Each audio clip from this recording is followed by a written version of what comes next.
మాతృదేవోభవ. భాగవతంలోని పద్యాలన్నీ ఒక ఎత్తు, ఇప్పుడు మనం చెప్పుకోబోయే పద్యం ఒక ఎత్తు.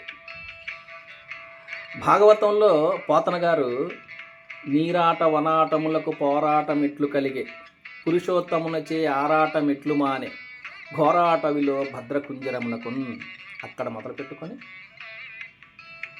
విశ్వమయుడు విభుడు విష్ణుండు జిష్ణుండు భక్తియుతన్ అడ్డుపడదలచన్ వరకు పద్యాలన్నీ అవలీలగా అలవోకగా రాసుకెళ్ళిపోయారు. ఆయన గంటం పట్టి టకా టకా టకా టకా మన పద్యాలు రాయడం, పద్యాలు పడిపోవడం, అన్ని పద్యాలు చాలా ఫాస్ట్గా చాలా ఇదిగా చక్కగా రాశారు అన్ని పద్య లక్షణాలతో. ఇప్పుడు గజేంద్రుడు శ్రీమన్నారాయణ్ణి వేడుకుంటున్నాడు. శ్రీమన్నారాయణుడేమో వైకుంఠపురంలో ఉన్నారు. వైకుంఠపురం గురించి వర్ణించాలి.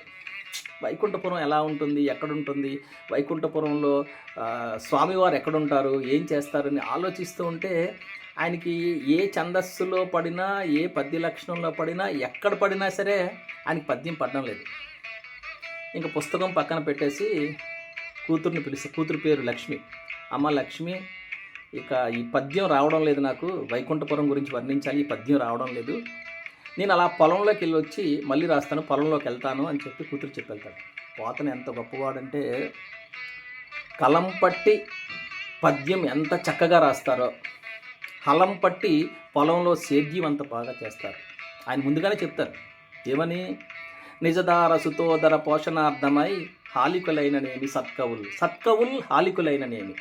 మంచి కవులు హలం పట్టుకొని పొలంలో పనిచేస్తే తప్పే ఉంది, ఆ రాజాస్థానంలో అక్కడే ఉండి మనం రచనలు అవి చేసి ఆ రాజులకు అంకితం ఇవ్వాల్సిన పని లేదని చెప్పి ముందుగానే ఆయన చెప్పుకుంటారు. ఆయన ముందుగా నిర్ణయించుకోవడానికి ఈ కవితని ఎవరికి కూడా ఈ భాగవతాన్ని ఎవరికి కూడా ఆయన అంకితం ఇవ్వలేదు. శ్రీరాముడికే అంకితం ఇద్దాం అనుకున్నాడు. వెళ్ళిపోయాడు. ఓ 5-10 నిమిషాలకి మళ్ళీ వచ్చాడు. కూతురు లక్ష్మి అడిగింది, నాన్నగారు ఏంటి మళ్ళీ వచ్చారని. అమ్మ పద్యం స్ఫురణకు వచ్చిందమ్మా, పద్యం గుర్తుకు వచ్చిందమ్మా, రాస్తానమ్మా అని చెప్పి పద్యం రాసేస్తారు. రాసేసి పద్యం రాసి పెన్ను పేపర్ అక్కడ పెట్టేసి, పెన్ను పుస్తకం పెట్టేసి వెళ్ళిపోతారు.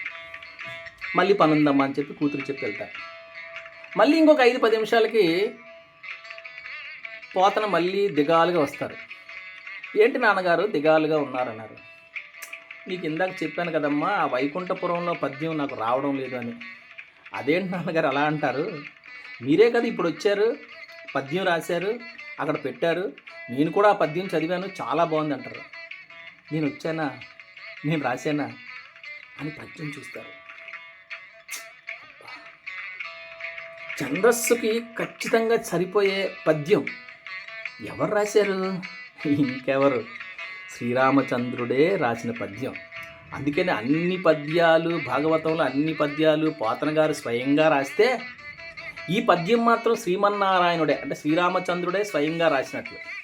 ఆ పద్యం ఏంటంటే, అలవైకుంఠపురంబులో నగరిలో ఆమూల సౌదంబు దాపల మందార వనాంతరామృత సరప్రాంతేందు కాంతోపలోత్పల పర్యంక రమా వినోదియగు ఆపన్న ప్రసన్నుండు విహ్వల నాగేంద్రము పాహి పాహి అని కుయ్యాల నుంచి సంరంభి అయి. ఎంత గొప్ప పద్యం! పద్యం యొక్క గొప్పతనమే కాదు, ఇక్కడ పద్యం ఏంటి, గజేంద్రుణ్ణి రక్షించే సందర్భంలోని పద్యం. కాబట్టి ఈ పద్యాన్ని మత్తేబంలో రాశారు శ్రీరామచంద్రుడు, సవరణమైవ గణాలతో.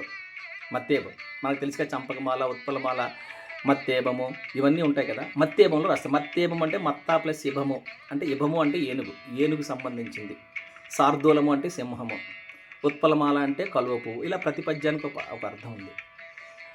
అక్కడెక్కడో వైకుంఠపురంలో, వైకుంఠపురంలో నగరిలో అంటే ఆ అంతఃపుర లేదంటే ఆ రాజధానిలో, నగరిలో ఆ మూల సౌదంబు దాపల, ఓ మూల ఒక పెద్ద సౌధం అంటే ఒక పెద్ద భవంతి ఉంది. ఆ మూల సౌదంబు దాపల మందార వనాంతర, మందార పూల తోట మధ్యలో మందార వనాంతర సరఃప్రాంత, అక్కడ ఒక సరస్సు ఉంది. ఆ సరస్సు ప్రాంతంలో ఇందుకాంతోపల చంద్రకాంత శిలల ఉత్పల, చంద్రకాంత శిలలపై కలువల పర్యంకి పాన్పుపై రమా వినోదియగు, శ్రీలక్ష్మితో విలాసమాడుతున్నటువంటి శ్రీమన్నారాయణుడు పాహి పాహి అని కుయ్యాలుంచి సంరంభే. ఈ గజేంద్రుడు పాహి రక్షించు మా రక్షించని బతిమలాడుతుంటే అక్కడ విని అక్కడి నుంచి ప్రారంభమైంది. ఎంత పద్యమండి. అలవైకుంఠపురంబులో నగరిలో ఆమూల సౌదంబు దాపల మందార వనాంతరామృత సరప్రాంతేందు కాంతోపలోత్పల పర్యంక రమా వినోదియగు ఆపన్న ప్రసన్నుండు విహ్వల నాగేంద్రం పాహి పాహి అని కుయ్యాలుంచి సంరంభేయి. భగవంతుని తాలూకా అడ్రస్ ఇక్కడ నుంచి మనం కనుక పోస్ట్ చేస్తే అలవైకుంఠపురము నగరి ఆమూల సౌదంబు దాపల అంటే ఇంకొక అర్థం ఉంది. దగ్గరనే కాదు, ఎలపల దాపల మన దగ్గర మన ఉత్తరాంధ్రలో ఎక్కువగా వాడతారు. దాపల అంటే దక్షిణ వైపు అని. పోతన గారు కూడా తెలుగు ఆయనే కదా, ఆయనది ఓరుగల్లు ప్రాంతంలో ఏకశిలానగరం. సో కాబట్టి ఇందులో పదాలన్నీ కూడా తెలుగు పదాలు అత్యద్భుతంగా పడతాయి.